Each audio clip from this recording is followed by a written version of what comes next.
ప్రతి దగ్గర కూడా ప్రతి ఒక్కరికి ఒక ఆదర్శవంతమైనటువంటి వ్యక్తిగా ఉండాలంట. Number 4,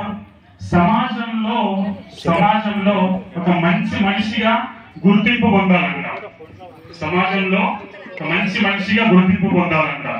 and last and final, జీవిత భాగస్వామి అంటే మేడమ్స్ అయితే వాళ్ళ సార్లకి కానీ, సార్లు అయితే వాళ్ళ మేడమ్స్ కి కానీ, జీవిత భాగస్వామికి జీవితాంతం నమ్మకంగా తోడుగా ఉండాలంట.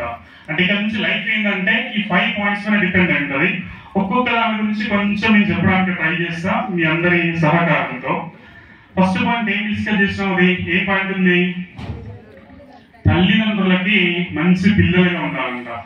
ఇప్పుడు నేను రీసెంట్ గా వెళ్ళినప్పుడు ఒక మీటింగ్ అటెండ్ అయిన జనరల్ గా అక్కడ సార్ చెప్పినటువంటి వర్డ్స్ నేను యాజ్ ఇట్ ఈస్ మీకు చెప్పడానికి ట్రై చేస్తా.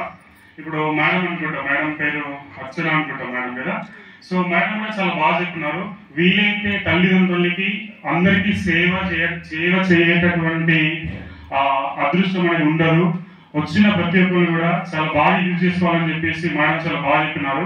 ఆ రిలేటెడ్ ఏంటంటే ఒక 55 సంవత్సరాలు ఉన్నటువంటి ఒక తండ్రి, ఆ తండ్రికి 3 పిల్లలు, 3 కొడుకులే అంటారు. 3 కొడుకులో ఒకరోజు జీవితం మొత్తం రిటైర్మెంట్ స్టేజ్ దగ్గరికి వచ్చింది కాబట్టి 3 పిల్లల్ని కూర్చోబెట్టుకొని ఆయన మాట్లాడుతుందంట, అరే నాన్న జీవితం